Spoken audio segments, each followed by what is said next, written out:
Assalamualaikum.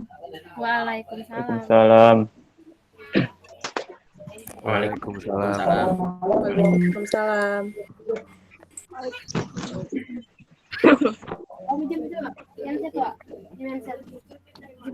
Aduh, mati kamera ya, Mas?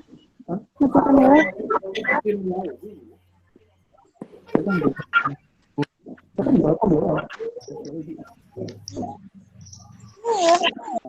Assalamualaikum.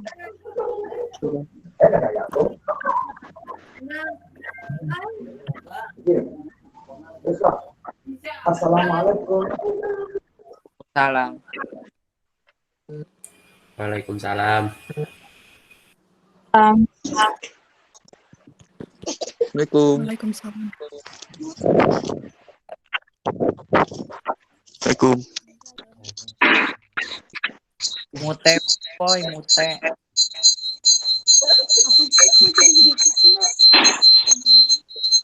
Assalamualaikum.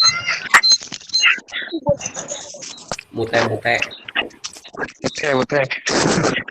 Waalaikumsalam. Assalamualaikum.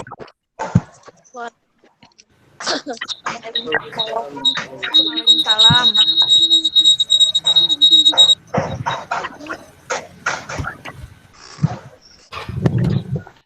Assalamualaikum. Waalaikumsalam. Waalaikumsalam warahmatullahi wabarakatuh. Waalaikumsalam. Ada koko. Ya, Adip. Sehat, Dip. Alhamdulillah, baik. Halo Adip. Halo, dari siapa nih? Iya. Oh, Fitri, halo. Halo, guys. Dengan siapa nih? Mute dulu. Musik dulu. Guys. Yang lagi ngulis siapa itu? Berisik amat. Tahu ngulis. Berisik amat.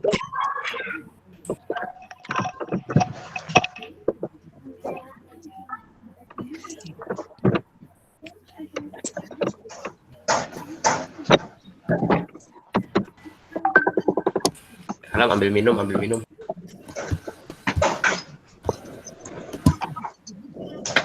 Assalamualaikum warahmatullahi wabarakatuh.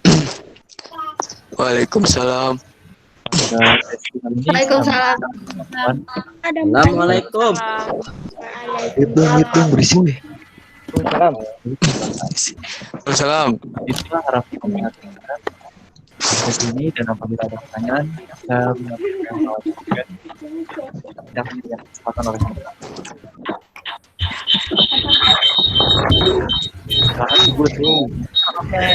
Selamat pagi ya, Selamat pagi. semua. Emangnya Selamat pagi. Pagi. Saya sebelum saya mulai, Pagi. perkenalkan diri dulu. Nama saya Dian Anjari, sarjana hukum dan digital hukum. Saya berdinas di Kejaksaan Negeri Kota Bogor sejak tahun berapa ya? 2 tahun lalu lah ya. Ini semua teman-teman lulus SMP ya tahun ini, sekarang mau SMA. Iya, Bu. Ya, Bu. Saya akan bagi sedikit pengetahuan untuk teman-teman semua. Jadi setidaknya teman-teman akan paham tentang hukum, kemudian karena teman-teman tahu dan mengenali, itu menolong teman-teman untuk menghindari dari hukuman. Itu satu. Dua, rule-nya, saya akan melakukan paparan. Nanti kalau teman-teman ada pertanyaan, silahkan bisa lihat chat atau bisa, ini ada fitur lambaikan tangan biasanya. Kalau kita di Zoom kan ada ya, nanti bisa lewat situ. boleh langsung bertanya tanpa harus menunggu saya selesai di sesi. Teman-teman boleh langsung bertanya. Oke. Siap. Nah, Siap, Bu. bahan kita. Jadi saya akan paparkan tentang kenakalan remaja. Di sini saya akan menguraikan dulu tentang apa itu kenakalan remaja, jenisnya seperti apa, lalu kemudian ada aturan-aturan hukum yang mengatur tentang tindak pidana yang tersangkut dalam kenakalan remaja, jenis-jenisnya. Nah, mungkin akan sedikit bosan ya, karena isinya kan akan materi hukum, ada pasal, ada ancaman hukuman, teman-teman mungkin akan sedikit bosan. Tapi coba dinikmatin pelan-pelan ya, saya juga akan menjabarkan sesederhana mungkin. Sehingga teman-teman bisa paham semua dengan bahasa yang sederhana. Ya. Oke, kita mulai ya. Ya, Bu. Coba masnya, Ya. mas moderatornya slide satunya ya. Slide 2, oke. Ini bahan udah sempat di-share, mereka akses belum ya? Oh, di sini aja adanya. Oke. Berarti teman-teman belum ada bahan, nanti mungkin bisa dapat bahannya minta ke sekolah atau mungkin nanti di-share di grup gitu ya. Ya, Bu. Ini mati loh PTT-nya. Oke. Oh, gitu. Oke. Yang dimaksud kenakalan remaja, apa sih yang dimaksud dengan kenakalan remaja? Jadi kenakalan remaja itu adalah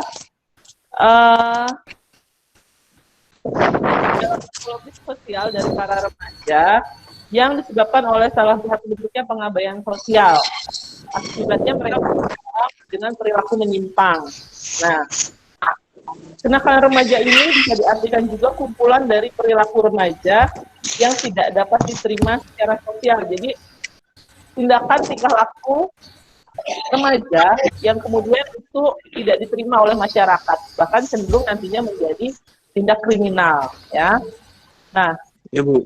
kemudian jenis-jenis kenakalan remaja apa aja sih? Oh ya, saya lupa. Definisi remaja tadi adalah mereka yang berusia 13 sampai dengan 17, ya. Kemudian 13 sampai 17. Kemudian apa yang termasuk dalam kenakalan remaja?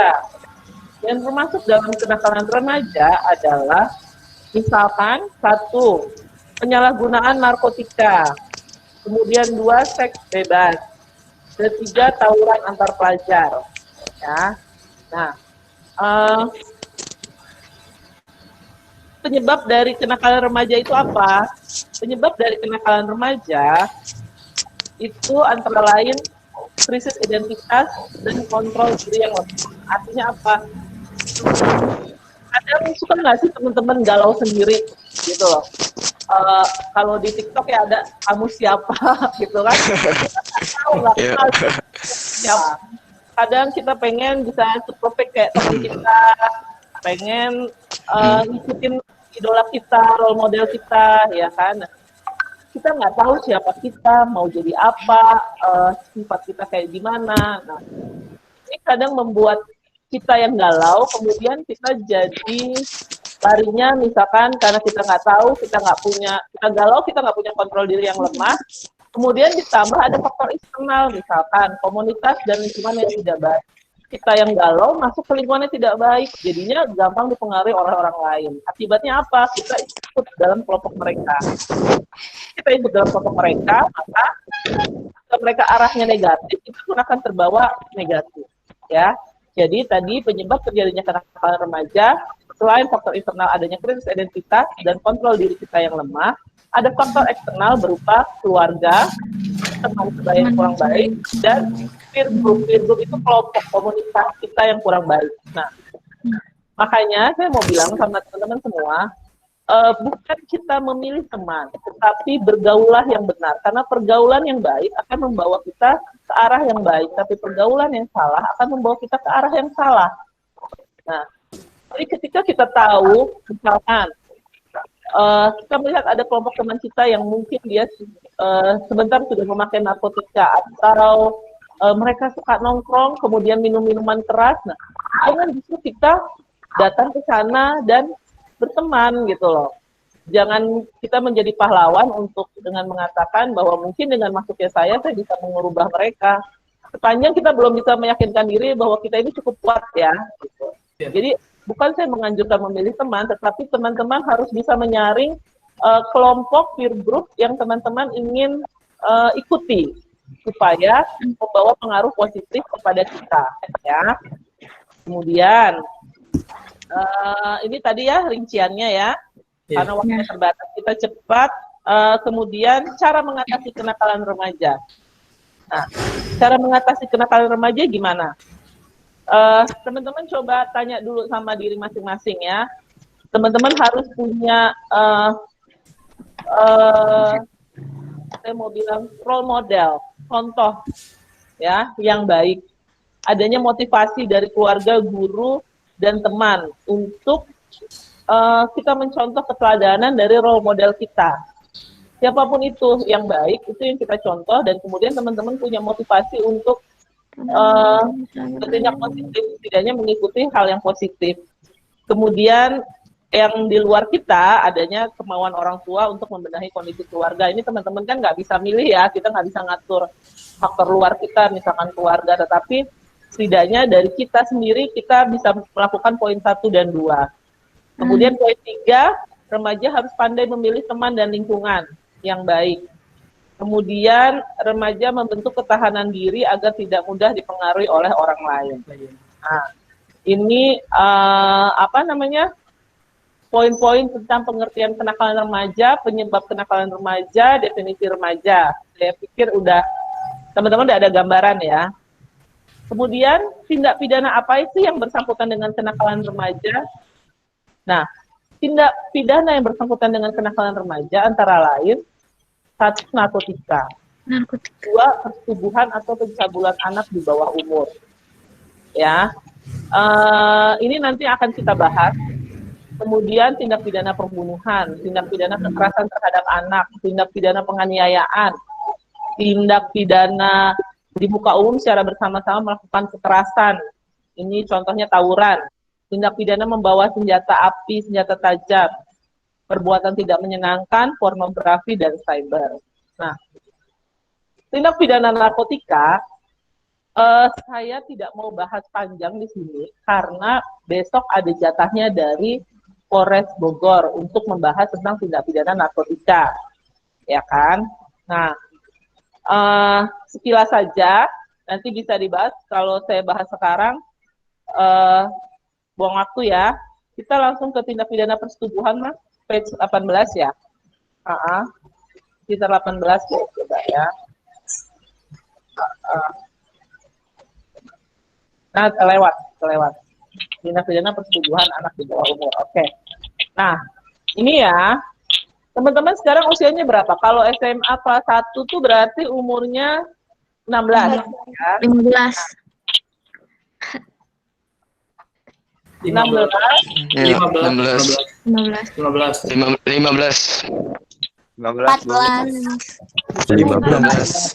tuh. 16. 14. Bu. Namanya dalam undang-undang Bu. perlindungan anak, undang-undang nomor Bu, 22 tentang perlindungan anak itu yang termasuk dengan anak adalah mereka yang umurnya di bawah 14 tahun. Jadi teman-teman semua ini masih termasuk anak-anak karena umurnya masih 16 tahun. Nah, itu satu ya, paham. Kedua, sekarang saya mau tanya, siapa yang udah pacaran? Ya, ada yang pasti udah pada pacaran ya. Jomblo, Bu. Muhammad Rangga Pratama, Bu. Bu, jomblo, Bu. Muhammad Rangga Pratama, Bu. Sama Ferdiwati, Bu. Aldi. Ya. Nah, mesti saya yakin, mungkin kita juga pernah muda ya, kayak lagu kan jadinya. Nah, kita masih muda, kita tahu lah, mulainya dari apa? Pegang tangan, ya kan? Mulai cium, mulai berani pegang anggota tubuh yang lain. Nah, saya mau bilang, ini di luar urusan agama ya. Kalau urusan agama itu sudah pasti salah. Nah, sekarang saya mau bilang, ini loh aturan hukumnya. Ketika teman-teman pacaran, ketika pacar kitanya juga di bawah 18 ya, kita masih anak-anak. pacar kita juga umurnya di bawah 18, katakanlah teman sekelas atau teman satu sekolah. Nah, artinya apa? Ketika teman-teman mulai mulai pegang-pegang, mulai apa bahasanya kalau di kalian, bukan grepe ya, apa? Kalian mulai pegang-pegang, mulai cium-cium atau memegang payudara atau alat kelamin. Nah, itu sudah masuk dalam percabulan terhadap anak ya, karena pacar kalian kan umurnya di bawah 18. Nah, yang kalian pikir itu adalah hal yang lazim dalam hal pacaran, nah ternyata itu mempunyai konsekuensi hukum, begitu. Ada konsekuensi hukumnya, jadi jangan kalian pikir itu dilarang oleh agama aja, tidak. Itu juga dilarang oleh hukum. Seandainya one day kalian putus, terus pacar kalian sakit hati dan bilang, bikin laporan ke polisi, saya udah di gini-giniin, misalkan sama pacar saya. Kemudian itu masuk dalam tindak pidana. Selesai deh kalian, nggak bisa sekolah karena kalian harus berurusan dengan hukum, ya. Jadi saya mau bilang sama teman-teman semua, kalian harus sadar bahwa tidak hanya dilarang oleh agama, tetapi itu juga ada aturan hukumnya. Makanya kita harus berpacaran dengan sehat, ya, itu. Nah, larinya kemana? Kalau teman-teman sudah biasa, nanti ya, sudah biasa pegang-pegang, udah biasa bersentuhan ya sama pasangan kita, sama pacar kita, nanti akan pasti nggak bisa nahan diri ya. Nah, ada namanya persetubuhan terhadap anak di bawah umur. Tahu ya persetubuhan apa? Ibu nggak perlu jelasin. Nah, persetubuhan terhadap anak di bawah umur, ini ancamannya berapa? 15 tahun. Paling singkat 3 tahun, denda paling banyak 300 juta. Ya, pidananya paling lama 15 tahun. Nggak mau kan di dalam penjara, kita masih anak-anak sekolah, terus kita harus masuk penjara karena kita salah langkah. Kita udah tahu aturannya, tapi kita masih ngelakuin gitu. Ya, itu persetubuhan. Terus, apa ini maksud dengan persetubuhan? Persetubuhan terhadap anak di bawah umur itu coba sebelumnya, slide sebelumnya ya Mas. Persetubuhan terhadap anak di bawah umur itu artinya apa? Dengan kekerasan atau ancaman kekerasan memaksa anak melakukan persetubuhan dengannya atau orang lain. Ya, jadi kita bisa pakai kekerasan, bisa pakai ancaman kekerasan. Lu mau ya bersetubuh sama gua, kalau enggak nanti video lu gua sebar-sebar. Nah, itu termasuk dalam itu tadi, melakukan kekerasan, ancaman secara psikis kita kepada orang lain. Ibu mau cerita sesuatu ya. Ini jadinya agak menyimpang tapi kaitannya sama ini. Jadi kalau teman-teman perempuan, ya adik teman-teman perempuan dimintai, misalkan kemudian pacarnya minta foto kita ya, minta pap gitu ya, mulai dari nggak pakai baju misalkan, atau suruh copot apa, itu jangan mau ya. Kenapa? Karena suatu hari apa yang kita kirim itu kemudian bisa menjadi sarana untuk mengancam kita. Itu banyak case yang seperti itu. One day dijanjiin kamu cantik, kamu manis, saya sayang kamu, saya akan menikahi kamu, kemudian kita disuruh kita foto, kemudian itu kemudian disebar, ya, atau dijadikan bahan untuk mengancam kita suatu hari nanti, pacar kita minta atau orang lain minta, gitu. Jadi jangan pernah dituruti, ya. Untuk teman-teman yang menyebarkan pun foto-foto demikian, itu akan ada pidananya, nanti kita bahas ya. Inti sekarang yang akan kita bahas adalah persetubuhan anak di bawah umur itu bisa dilakukan dengan kekerasan, ancaman kekerasan, dengan tipu muslihat, rangkaian kebohongan.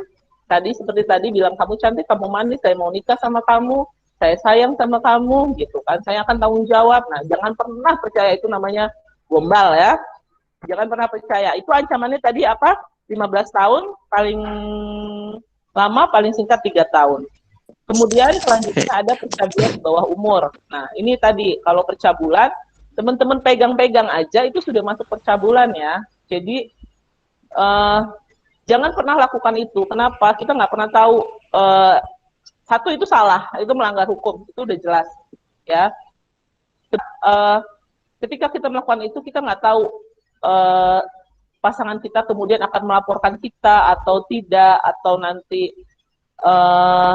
akan jadi masalah di kemudian hari, sehingga teman-teman nanti terpaksa harus berurusan dengan hukum, anak yang berurusan dengan hukum, dan itu sekolah, masa depan itu jadi terganggu ya, bukan berarti tidak punya masa depan, akan terganggu, proses sekolah kalian juga akan terganggu. Nah, kalau kalian mulai berbuat cabul dengan pacar atau orang lain yang umurnya masih di bawah umur, berapa ancamannya? Ancamannya next itu ada sama 15 tahun paling lama, paling rendah 3 tahun. Jadi range-nya itu 3 tahun di dalam penjara itu udah pasti. Gitu kan. Mending 3 tahun sekolah di SMA Negeri 3 Bogor kan daripada 3 tahun di dalam penjara gitu. Jadi itu harus dihindari ya. Jadi teman-teman sekarang udah tahu.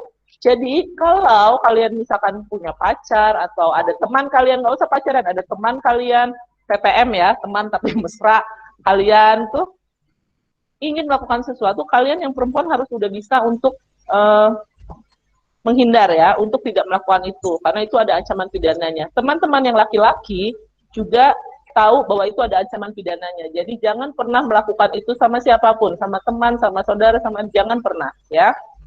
Ada waktunya nanti, ketika kalian sudah selesai sekolah, sudah berkarir, sudah punya pekerjaan, ada waktunya nanti ya. Kemudian tindak pidana pembunuhan. Tindak pidana pembunuhan ini juga termasuk dalam kenakalan remaja ya. Tidak ada beberapa remaja yang melakukan hal ini. Case-nya kalau teman-teman sudah pernah lihat berita di TV yang di Jakarta ada anak yang dia membunuh bayi tetangganya, tapi karena dia sendiri depresi ya, dia korban perkosaan, korban tercabul. Nah, jadi gitu, linknya panjang. Nah, bukan mustahil anak-anak atau akan melakukan atau akan berhadapan dengan tindak pidana ini. Nah, ini yang teman-teman harus bisa kontrol diri. Ini bukan kenakalan remaja lagi kalau menurut saya ya. Teman-teman harus bisa kontrol diri. Apapun masalahnya, itu bisa diselesaikan baik-baik. Jangan melakukan tindakan yang menyimpang. Ya. Kemudian, tindak pidana kekerasan terhadap anak. Tindak pidana kekerasan terhadap anak ini ada yang diatur dalam pasal 80 ayat 1 Undang-Undang Nomor 23 Tahun 2002. Setiap orang yang melakukan kekejaman atau kekerasan atau ancaman kekerasan atau penganiayaan terhadap anak, pidananya paling lama 3 tahun, 6 bulan, denda paling banyak 72 juta. Nah, yang termasuk kekerasan pada anak itu apa contohnya? Tawuran. Ya. Di Bogor itu marak sekali namanya tawuran. SMA 3 sih saya belum pernah ini ya mengalami atau ada perkara yang SMA 3, tapi ada beberapa sekolah lain di Bogor itu mereka melakukan tawuran. Beberapa saya tangani perkara itu. Nah, teman-teman yang melakukan tawuran, jangan berpikir dengan tawuran itu selesai, bahwa tawuran itu kan cuma iseng ke kelompok, kami sama-sama, kami nggak ada maksud untuk bahwa karena dilakukan sama-sama, maka itu tidak akan menjadi tindak pidana. Tidak. Jadi, tawuran itu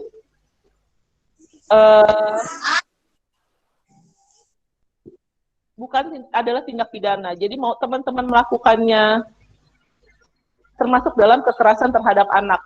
Jadi, lawan. Misalkan SMA ini lawan SMA ini. Lawan kita anak-anak. Kita melakukan kekerasan sama dia, entah memukul, entah membacok ya. Biasanya kalau di Bogor itu suka pada bawa sajam ya, sajam atau pakai gesper gitu. Nah, itu termasuk dalam tawuran dan itu merupakan tindak pidana.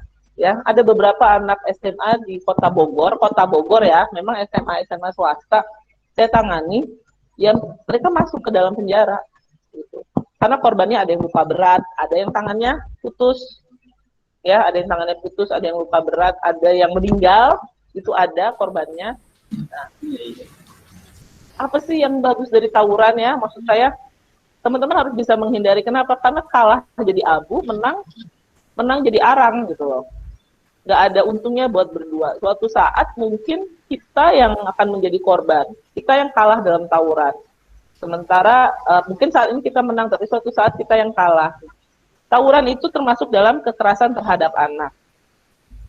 Kalau korbannya luka berat, next ya, kalau korbannya luka berat, contoh kayak yang saya tangani itu tangannya putus, maka itu dihukum paling lama 5 tahun. Ancamannya paling lama 3 tahun. Tapi kalau korbannya mati, maka ancamannya paling lama adalah 10 tahun. Ya. Kalau korbannya mati, ancamannya paling lama 10 tahun. Kekerasan terhadap anak itu bukan saja bentuk tawuran ya, bisa macam-macam. Misalkan teman-teman bullying. Nah, itu juga masuk kekerasan terhadap anak. Bentuknya macam-macam. Intinya adalah tadi kekerasan itu intinya kekerasan atau penganiayaan terhadap anak itu menimbulkan rasa sakit. Kekerasan bisa psikis, bisa fisik, bisa psikis. Contohnya tawuran, contoh yang kedua bisa bullying. Bullying itu bisa dilakukan di sekolah dengan perkataan, kalian ngata-ngatain teman kalian, baik ngata-ngatain secara fisik, bisa juga kalian secara peer group sekelas, misalkan yang kayak kita tonton lah di film-film ya, mulai nginjek, mulai dorong, nanti mukul, dia sendiri, kita rame-rame sama teman. Nah, itu termasuk kekerasan terhadap anak. Contoh kasus dulu ada yang korbannya mati itu yang gimana kasusnya? Itu juga bullying. Jadi mulainya dari kelas, dari sekolah, kemudian ada temennya satu mungkin yang pendiam entah apa ya, kemudian mulailah bullying pelan-pelan, lama-lama larinya kekerasan. Mulai pukul, mulai melakukan penganiayaan sama teman, ya. Ketika dia usianya masih anak-anak, teman kita ini yang kita aniaya, maka kita masuknya dalam kekerasan terhadap anak. Nah, jadi teman-teman di sini harus bisa menyikapi ya, kira-kira kalau saya melakukan ini melanggar hukum atau tidak, ini membuat menimbulkan rasa sakit nggak ke teman kita. Jadi jangan bersikap sembarangan sama teman, ya. Kemudian tindak pidana penganiayaan. Tindak pidana penganiayaan ini sama menimbulkan kekerasan, melakukan kekerasan atau penganiayaan. Hanya saja kalau tindak pidana penganiayaan ini korbannya bukan anak ya, tetapi bisa orang dewasa. Jangan salah, ada kok anak-anak yang juga melakukan kekerasan terhadap orang dewasa. Ada, saya nggak bilang nggak ada, tapi itu bukan sesuatu yang dicontohkan. Nah, ancamannya akan berbeda dengan tadi yang korbannya anak-anak. Kalau tindak pidana penganiayaan yang korbannya bukan anak-anak, itu ancaman pidana penjara 2 tahun 8 bulan. Ya, tapi jika luka berat, maka ancamannya adalah 5 tahun penjara. Kalau korbannya mati, paling lama 7 tahun. Lebih ringan memang dibanding yang korbannya anak-anak tadi. Kalau yang korbannya anak-anak, itu akan lebih berat ancaman hukumnya dibanding dengan yang orang dewasa, ya. Kemudian tindak pidana selanjutnya, tindak pidana di muka umum secara bersama-sama melakukan kekerasan terhadap manusia atau barang. Contohnya pengerusakan. Kalian melakukan vandalisme, ya.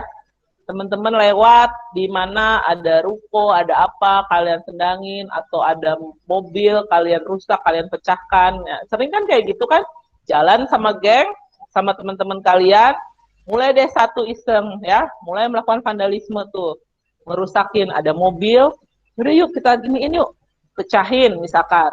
Ada aja deh isengnya, makanya saya bilang tadi kenakalan remaja. Ya, kalau kalian bergabung dengan kelompok yang tidak tepat, begini nih nanti. Nah, itu tidak boleh ya. Atau kalian sama-sama ngeroyok orang. Nah, nggak sendiri nih. Sekarang rame-rame 170 ngeroyok orang. Itu masuk dengan kekerasan terhadap manusia atau barang. Ya, jadi ini pun juga ada ancaman pidananya. Paling lama 5 tahun dan 6 bulan. Ya. Kemudian tindak pidana membawa senjata api. Saya gabung dengan tindak pidana next ya, membawa senjata api dan senjata tajam.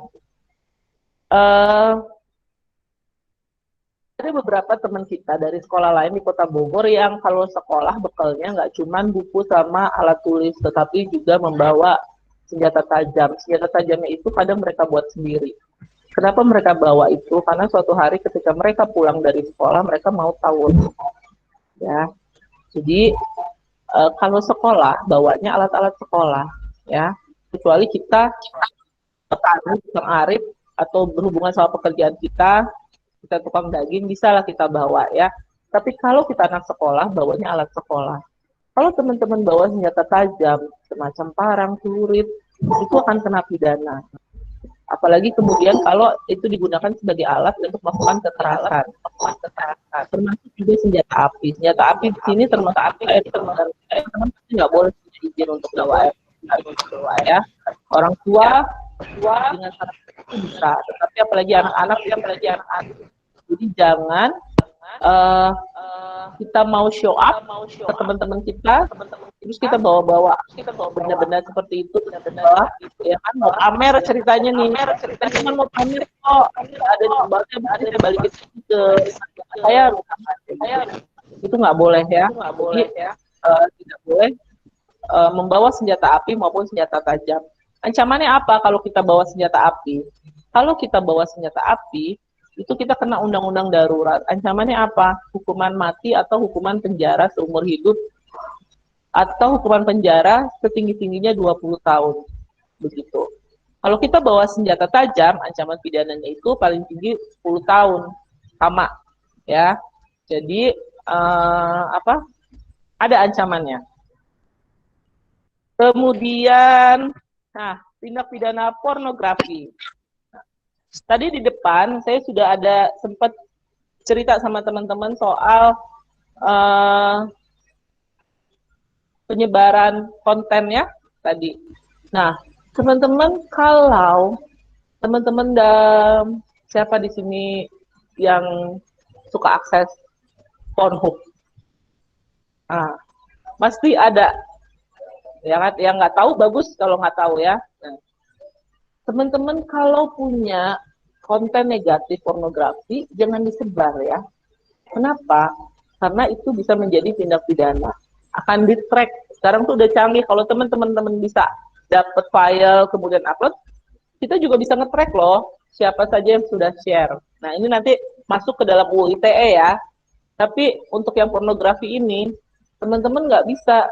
Jadi kalau jangan pernah untuk share atau mempertontonkan, apalagi membuat konten pornografi, karena itu akan merupakan tindak pidana ya.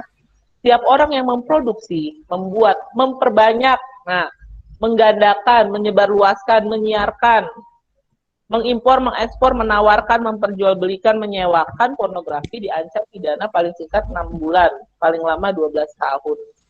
Gitu ya.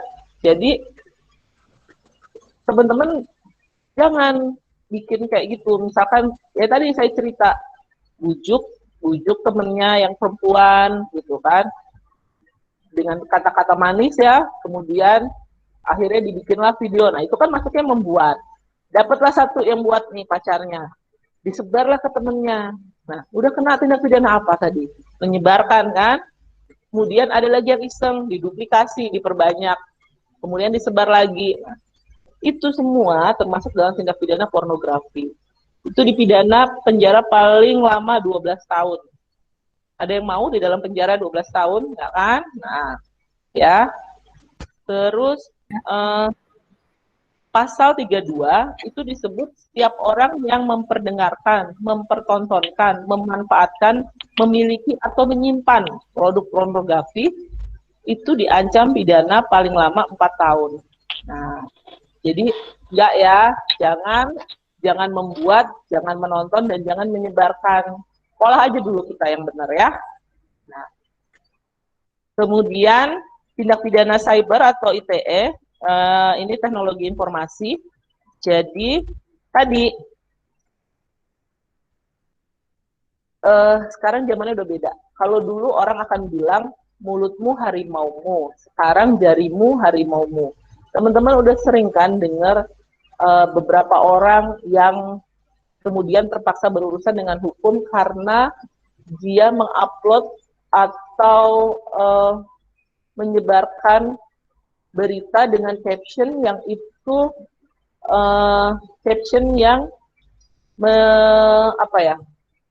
menghasut atau caption yang tidak benar, berita yang tidak benar, kemudian dia sebarluaskan sehingga orang mempengaruhi orang lain untuk melakukan tindakan yang tidak benar. Itu banyak banget kan yang seperti itu, yang menghujat orang atau berkata buruk tentang orang.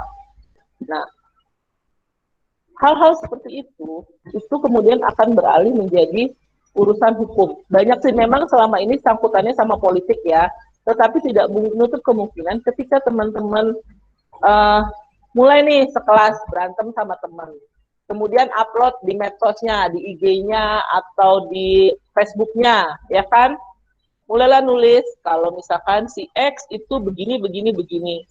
Jangan berteman sama X atau si X. Padahal yang kalian tulis itu nggak benar, ya kan? Ini kebencian, menyebarkan kebencian sama orang. Itu bisa ketika orangnya menganggap itu tidak benar, ujaran kebencian itu bisa menjadi tindak pidana, ya. Jadi teman-teman hati-hati ya menggunakan medsos, terutama yang perempuan nih juga, yang laki-laki juga deh ya. Di Instagram atau di Facebook, kalau kalian upload ujaran kebencian atau hate speech ya, kalau bahasa kerennya, kemudian kataan bohong, itu hati-hati. Share yang indah-indah aja di medsos kita, nggak usah yang jelek-jelek kayak gitu. Nah, kemudian yang kedua, penyebaran muatan yang mengandung nilai kesusilaan. Kayak tadi contoh yang saya contohkan, kita punya satu yang kira-kira melanggar kesusilaan, ya tadi ya misalkan pornografi, kemudian itu kita sebarkan, maka kita bisa kena 2, pornografi dengan ITE. Nah, ITE. Nah, ini teman-teman harus hati-hati ya, karena zaman sudah berubah. Jadi manfaatkan medsos itu dengan baik, bukan untuk menyebarkan kebencian atau untuk menjelek-jelekan orang. Karena suatu hari ketika orangnya itu tahu dan bahwa apa yang disampaikan di medsos kita itu tidak benar, dia bisa membuat laporan polisi, kita yang berurusan dengan hukum. Ya. Jadi dijaga jarinya, ya, dijaga jarinya. Kalau kita melakukan itu tadi dengan sengaja tanpa hak mendistribusikan atau mentransmisikan informasi elektronik tadi, berapa lama sih hukumannya? 6 tahun, ya. Hukumannya 6 tahun, denda 1 miliar. Sedangkan untuk tindak pidana cyber yang tadi saya bilang, setiap orang yang dengan sengaja dan tanpa hak mendistribusikan dan atau mentransmisikan informasi elektronik, dokumen elektronik yang memiliki muatan penghinaan dan atau pencemaran nama baik, hate speech, ujaran kebencian, pencemaran nama baik. Nah, ini masuk di sini nih. Lu jangan temenan sama dia itu begini, gitu kan? Dia itu jelek, dia begini. Dia tuh kalau temennya tahu bahwa itu nggak benar, terus kita bikin laporan polisi, jadi perkara. Nah, jadi teman-teman hati-hati dengan jarinya ya, hati-hati dengan jarinya. Pergunakan media sosial dengan bijak. Jangan gampang main share, jangan gampang main membuat hate speech. Untuk share saya juga mau bilang, ketika teman-teman dapat suatu berita, cek itu hoax atau bukan, ya. Karena ketika kita nyebarin hoax itu juga merupakan suatu kesalahan, ya. Itu harus dicek. Apalagi kalau hoaxnya itu berkaitan dengan penghinaan atau pencemaran nama baik, nanti di tracking tuh siapa yang nge-tweet pertama atau siapa yang upload pertama, itu nanti akan kelihatan datanya semua, ya. Jadi hati-hati. Kemudian ini yang terakhir, tindak pidana menggugurkan kandungan. Nah, kaitannya sama yang tadi ya, melakukan persetubuhan dengan anak. Nggak pengen ini terjadi sama teman-teman semua. Tetapi kalaupun terjadi, jangan pernah digugurkan. Karena ketika teman-teman melakukan aborsi itu juga merupakan suatu tindak pidana, ya. Menggugurkan kandungan, setiap wanita dengan sengaja menyebabkan gugur atau matinya kandungan menyuruh orang lain melakukan itu dianggap melakukan pembunuhan, ya, membunuh anak yang baru dilahirkan.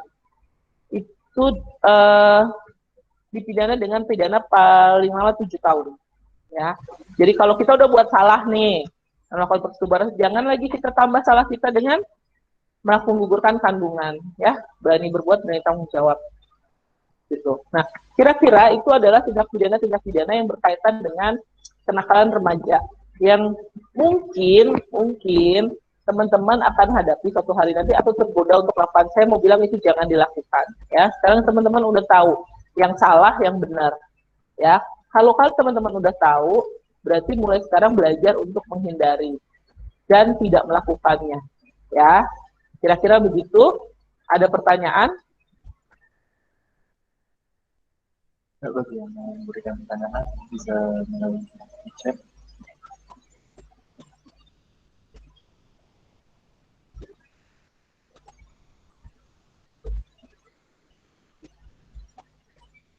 Yang mau memberikan pertanyaan bisa chat dulu, nanti diberikan kesempatan oleh moderator.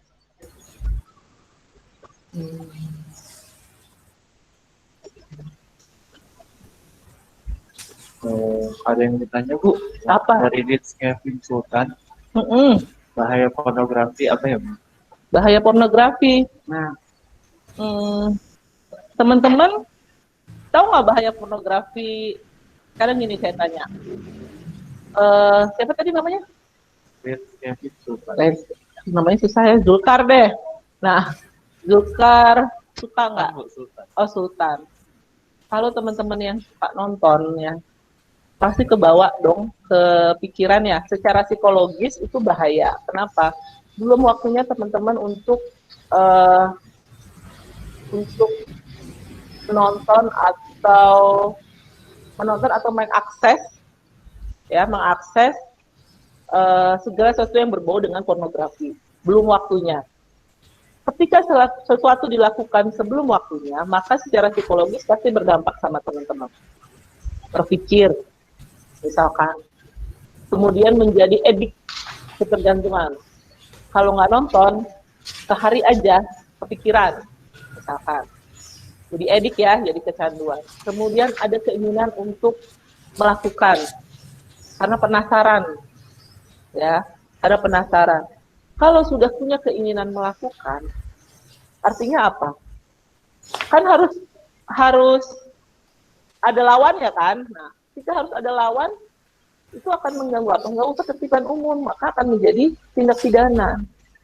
Nah, ketika itu ada potensi untuk mengganggu ketertiban umum, atau kemudian dilakukan, ya, atau kemudian karena teman-teman udah terbiasa nonton, penasaran, terus melakukan dengan pacar misalkan, ya, jangan sampai, ya.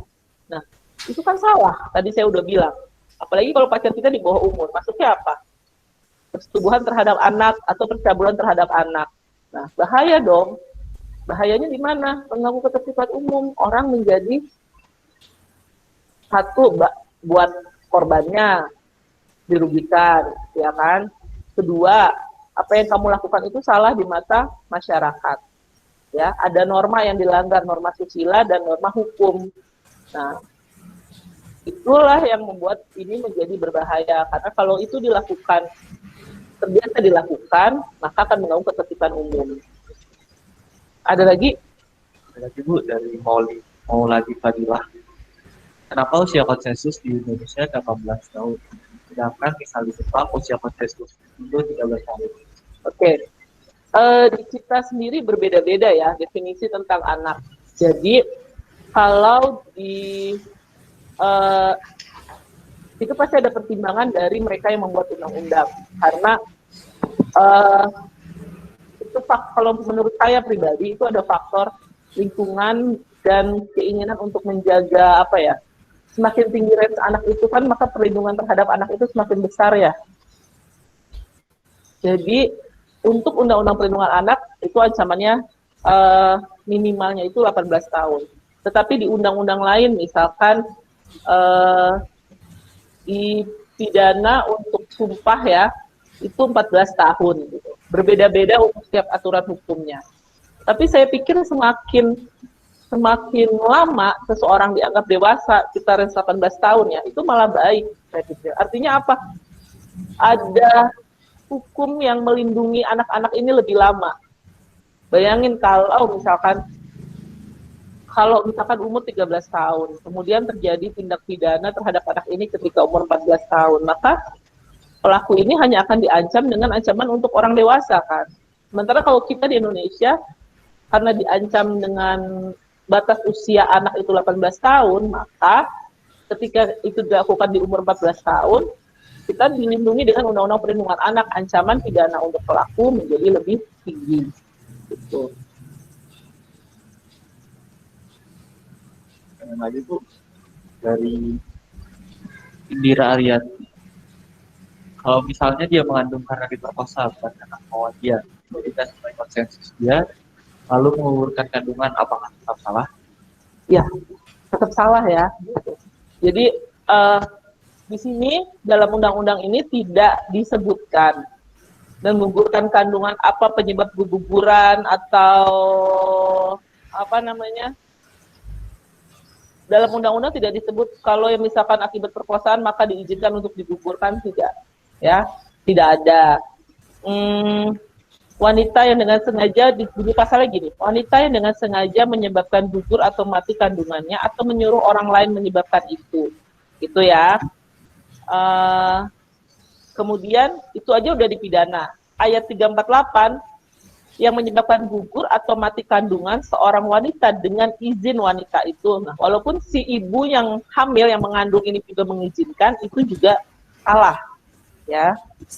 Nah, atau ini 341, ini kaitannya sama perkosaan. Seorang ibu yang karena takut akan diketahui ia sudah melahirkan anak, misal karena diperkosa atau tadi dia berhubungan dengan pacarnya, pada ketika anak itu dilahirkan atau tiada berapa lama sesudah dilahirkan, dengan sengaja menghilangkan nyawa anak itu, dipidana bersalah karena membunuh anak. Nah, jadi yang dilindungi ini bukan ibu, ya, bukan ibu, tetapi undang-undang melindungi si bayi.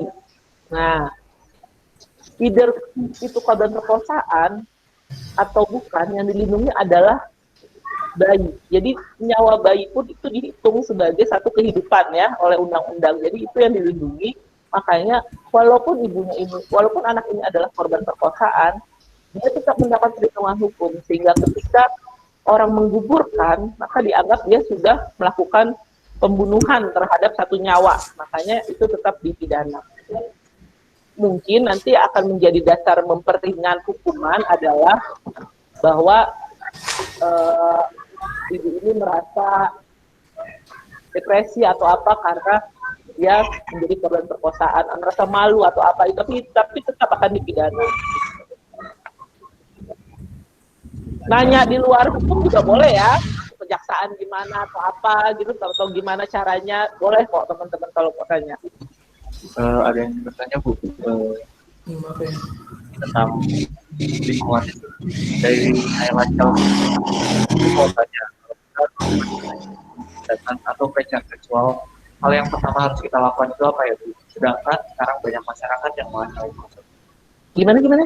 Kalau kita jadi korban pelecehan? Kalau kita atau teman kita jadi korban kejahatan atau pelecehan seksual, hal yang harus kita lakukan itu apa ya Bu? Sedangkan sekarang banyak masyarakat yang malah menyalahkan korban. Okay. Ya, I feel you ya, gitu. Yang menyalahkan korban, padahal kan sebenarnya dari pelaku ya, otaknya dia kan. Nah, teman-teman bisa cerita sama parents ya, orang tua. Kalau saya saran ya, cerita dulu sama orang tua, ya. Cerita sama orang tua, kemudian nanti bisa didampingi orang tua membuat laporan polisi. Itu bisa, datang ke kantor polisi buat laporan polisi. Jangan dipendam sendiri, atau jangan diam saja. Apalagi takutnya nanti berlanjut ya. Ada orang yang karena mengalami pelecehan seksual kemudian menjadi malu. Kemudian itu dia pendam sendiri. Ketika kejadiannya berulang, dia pendam lagi sendiri, ya kan? Nah, jangan. Teman-teman bisa cerita dengan seorang tua ya, mana yang paling dekat, ayah atau ibu. Atau kalau memang teman-teman mudah punya akses ke profesional, misalkan psikolog juga bisa. Nanti setelah dari ayah dan ibu dikonsulkan, apakah mau dibuat laporan polisi atau bagaimana, ya? Gitu. Karena untuk pelecehan seksual, tindak pidana susila, ada sebagian orang yang menganggap itu adalah aib kan, jadi agak takut melaporkan ke polisi, padahal harusnya tidak perlu takut. Nah, itu konsulkan dulu sama orang tua ya. Kalau teman-teman nanti ternyata sama orang tua pun, orang tua tidak memberikan solusi atau justru memarahi kita, kemudian kejadian ini terus berulang, nah teman-teman bisa minta bantuan orang yang teman-teman paling percaya untuk minta didampingi ke kantor polisi, atau pergi sendiri juga sebenarnya nggak masalah. Kalau memang teman-teman mau, nanti di situ bisa pergi sendiri ke kantor polisi untuk membuat laporan, ya, begitu. Baik Bu, ada yang mau tanya lagi. Dari Ananda Safira. Mau tanya Bu, kalau ada seseorang yang membuat kriminal, lalu di penjara tidak mampu membayar, itu jadinya gimana? Okay. Jadi gini, pinter ya, bagus pertanyaannya. Jadi begini, dalam undang-undang memang tidak melulu ancaman hukumnya berupa pidana penjara. Jadi ada yang pidana penjara dan denda, atau pidana penjara atau denda, gitu kan. Ada juga yang pidana penjara dan atau denda. Nah, ketika tadi kan pertanyaannya pidana penjara dan denda. Nah, kalau dia tidak bisa membayar denda, maka itu ada namanya pidana pengganti subsidiar. Itu biasanya juga ditentukan. Contoh, perkara narkotika ya, jatuhi pidana penjara selama 5 tahun dan denda sebesar 1 miliar, subsidiar 3 bulan penjara. Artinya apa? Kalau tidak bisa membayar denda sebanyak 1 miliar, maka diganti dengan hukuman penjara selama 3 bulan. Gitu. Jadi hukuman dendanya ini bisa diganti dengan pidana penjara, gitu, atau kurungan. Kalau untuk anak-anak tidak ada pidana. Kalau untuk anak-anak, maksud saya begini. Kalau pelakunya anak-anak, gitu ya, pelakunya anak-anak, contoh saya, teman-teman misalkan, atau saya deh, saya masih anak-anak ya. Misalkan saya anak-anak, pelakunya saya sebagai anak-anak, umur saya di bawah 18, itu tidak ada denda. Kalau dalam undang-undang yang mensyaratkan denda, maka itu diganti dengan pelatihan kerja. Begitu. Ya, pelatihan kerja di Balai Panti Sosial. Dari Zina, permisi Bu, kalau pelaku di bawah umur, apakah berpengaruh dengan tindak pidana? Maksudnya berpengaruh apa ya? Berpengaruh dengan ancaman pidananya kali ya, maksudnya ya? Pidana. Penjatuhan pidana. Iya. Untuk anak-anak atau pelaku pidana yang di bawah umur, kita menyebutnya anak yang berhadapan dengan hukum ABH, itu ancaman pidananya memang lebih rendah daripada pelaku yang usianya dewasa.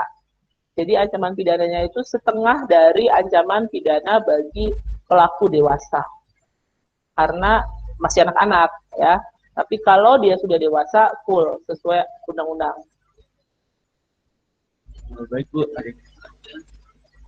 apakah ada pengecualian untuk UU yang membolehkan untuk seorang ibu mengaborsikan anaknya jika membahayakan nyawanya? Nah, ini beda ya. Adakah UU yang mengizinkan dilakukan aborsi jika membahayakan nyawanya? Nah, ini membahayakan nyawa. Nah, membahayakan nyawa ibu, yang bisa mengidentifikasi ini membahayakan nyawa ibu atau tidak, ini siapa? Dokter kan? Ya, dokter. Ya, ini beda ya case-nya. Kalau tadi kan perkosaan, dokterlah yang menilai ini membahayakan atau tidak. Pengetahuan saya, kalau memang ada alasan medis, ya kan, dan memang itu kalau memang ada alasan medis dan memang itu secara ilmu ya, secara ilmu medis itu memang harus, karena itu mungkin jatuhnya bukan aborsi ya, tapi memang tindakan medis gitu kan. Nanti dokter yang akan menilai. Karena dokter sendiri akan takut kalau sampai dokter ketahuan dia melakukan aborsi, maka dia juga akan kena pidana ya. Dokternya kan tadi pasal 341, mereka yang melakukan tindak pidana atas izin. Nih, mereka yang dengan sengaja menyebabkan gugur atau mati kandungan seorang wanita dengan izin wanita itu, artinya dokter atau ahli medis atau siapapun yang menolong, dukun juga bisa ya, yang menolong orang untuk menyebabkan gugur atau mati kandungan dengan izin wanita itu kena pidana. Nah, untuk tahu apakah itu membahayakan nyawa ibu atau tidak, itu kan dokter yang tahu medis ya. Nah, riset medisnya nanti dilihat dulu seperti apa. Karena dokter juga nggak akan sembarangan menjelas ini membahayakan nyawa ibu atau tidak. Setahu saya kalau memang membahayakan nyawa ibu tuh anaknya dilahirin, kemudian ditangani sendiri anaknya, tapi dilahirkan nggak kemudian langsung diaborsi gitu, enggak. Next. Ibu, ada pertanyaan untuk dapat ibu, apakah bagi wanita yang terperkosa karena dilecehkan gitu, pakaiannya atau tidak?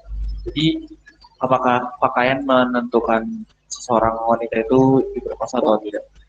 Kalau teman-teman nanya itu, ini paham pribadi saya ya. Saya termasuk orang yang berpaham bahwa pelecehan seksual itu tidak tergantung pada pakaian wanita. Ya, tidak bergantung pada pakaian wanita. Kalau saya, ini pendapat saya pribadi. Kenapa?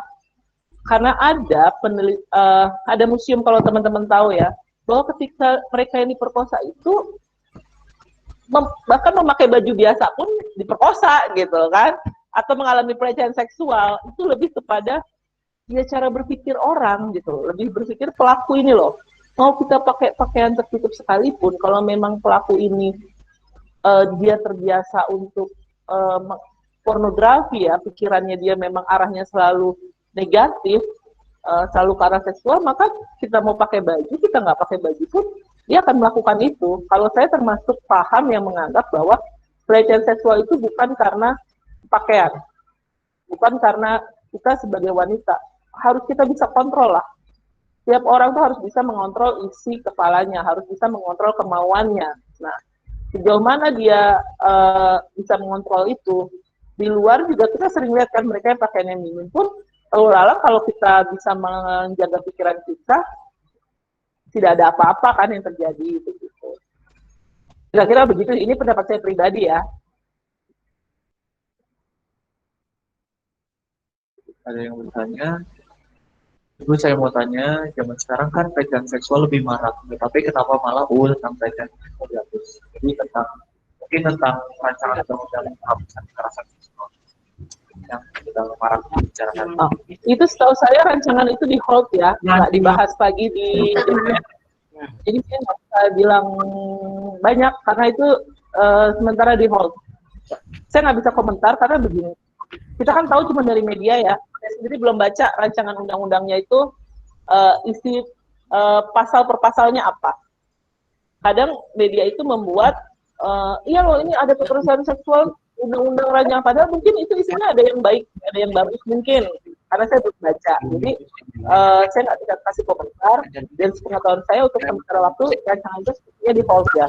Kalau saya baca berita beberapa hari lalu di hold untuk tidak dibahas dulu di DPR.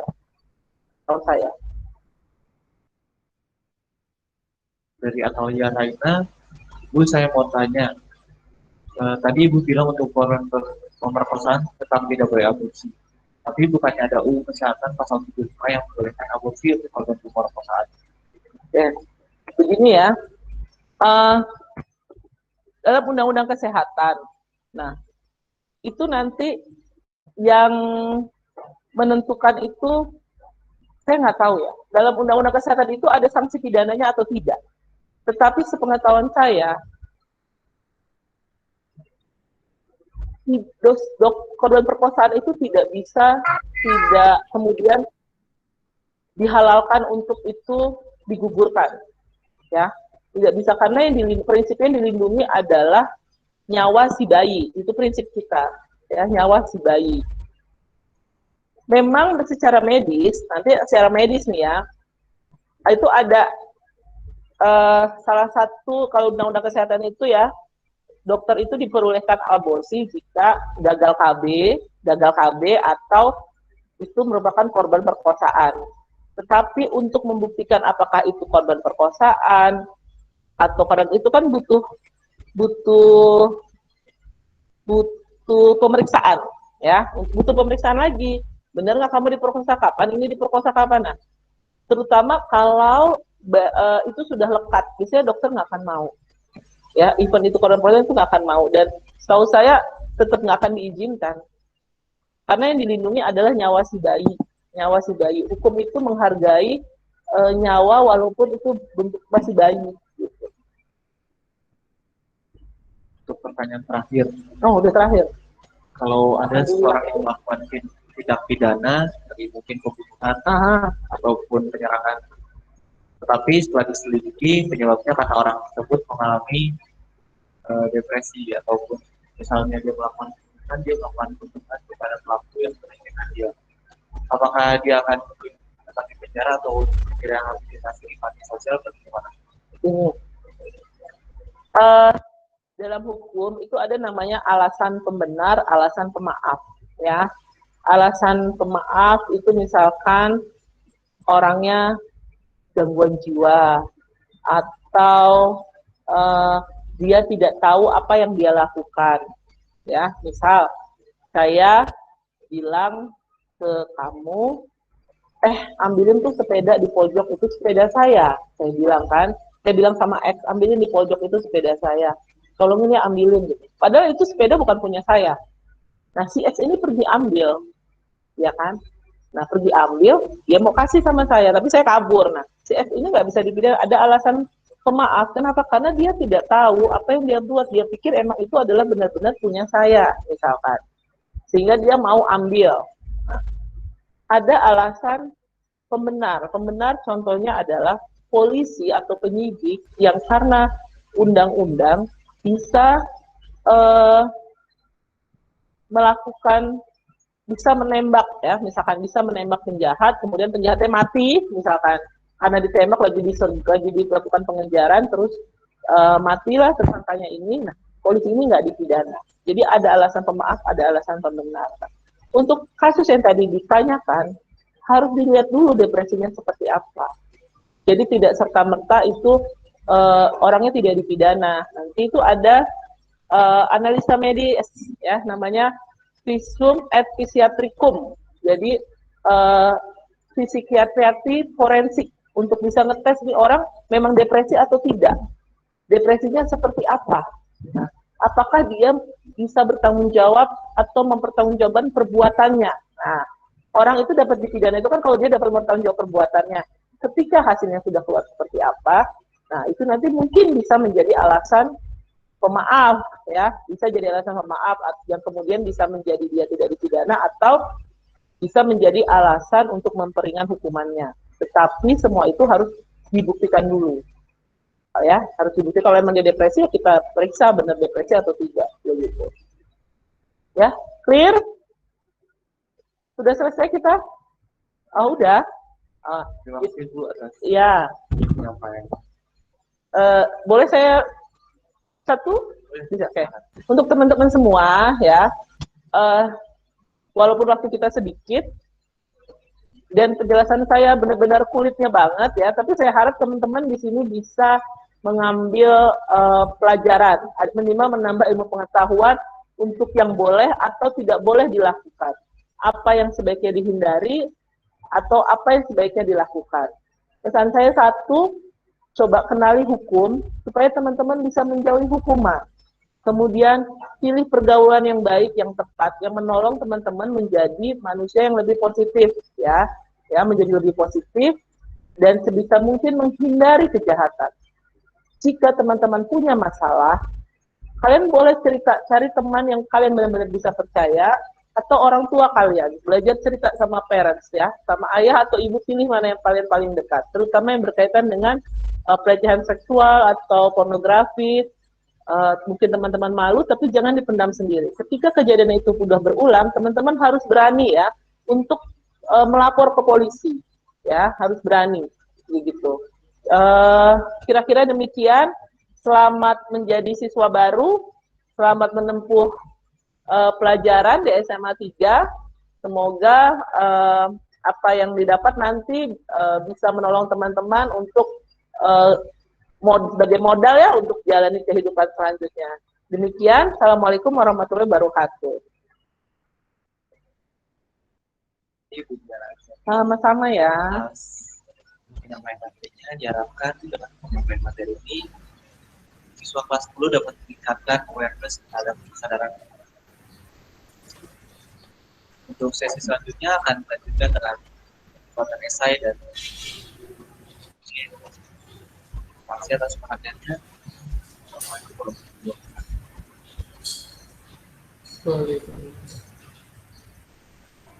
wabarakatuh.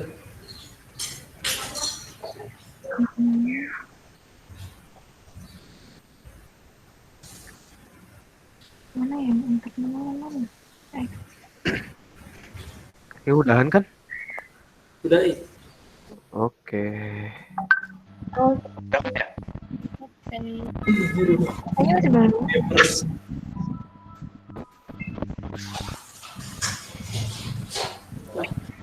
Keluar kan nih? keluar. Keluar, woi. Udahan, woi. Keluar. Udahan. Nggak usah ribut, keluar.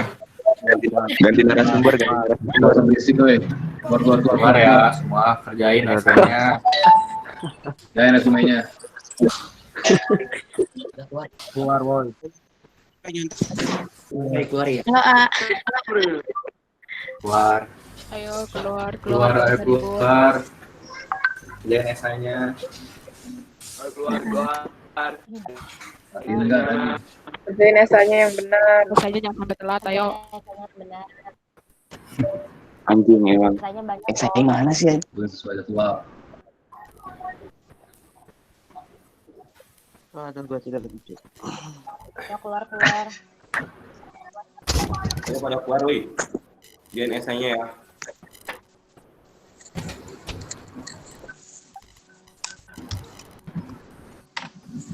Siapa yang belum keluar? Siapa yang belum keluar? Ya, keluar dulu. Pada keluar ya.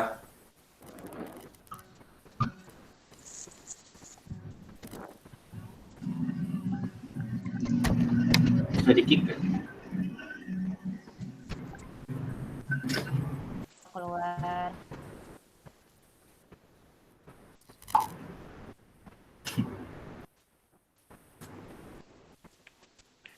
Ini 22 orang tinggal kita doang. Yang lain. Masih ada yang lain. Masih ada. Sudah, ayo keluar. Keluar. Nur Adlina. Ayo keluar. Udah keluar. Ayo cepetan. Ini tinggal kita masih ada deh.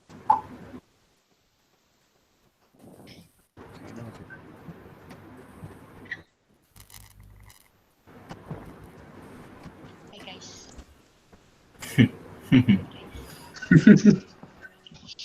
Belum masih ada.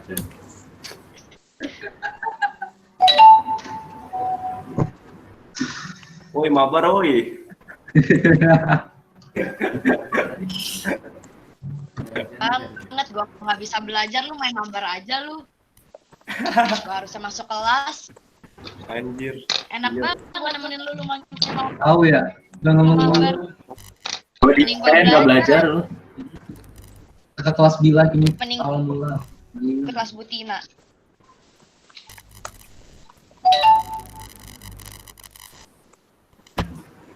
Kok masih banyak sih?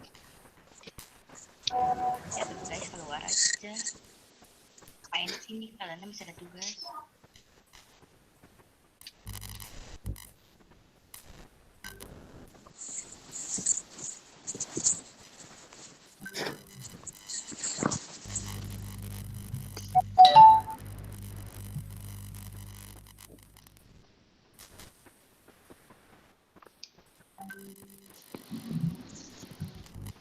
Ada yang ngechat diusir dong.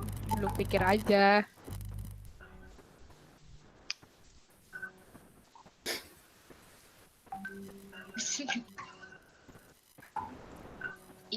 suara apa? Ngerti, boleh tanya temennya.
Cek, cek.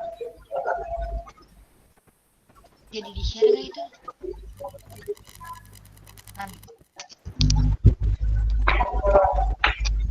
Apa Cak? Namanya jadi di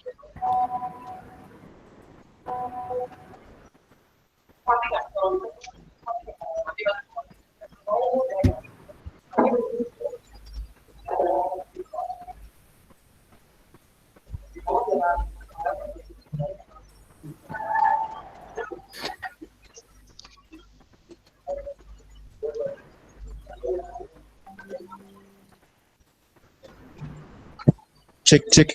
Suara gue ada nggak? Putus-putus ya? Iya.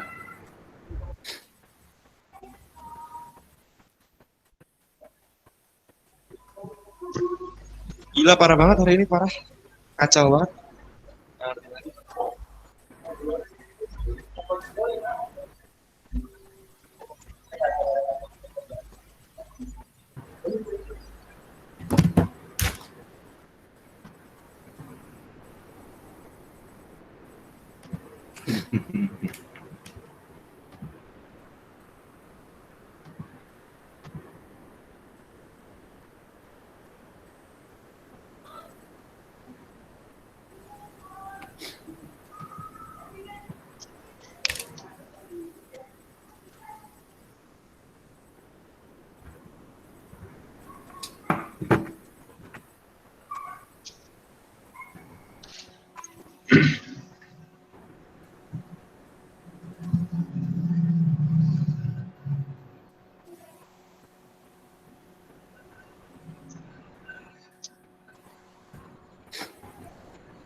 Caca, Caca. Woi, Cak.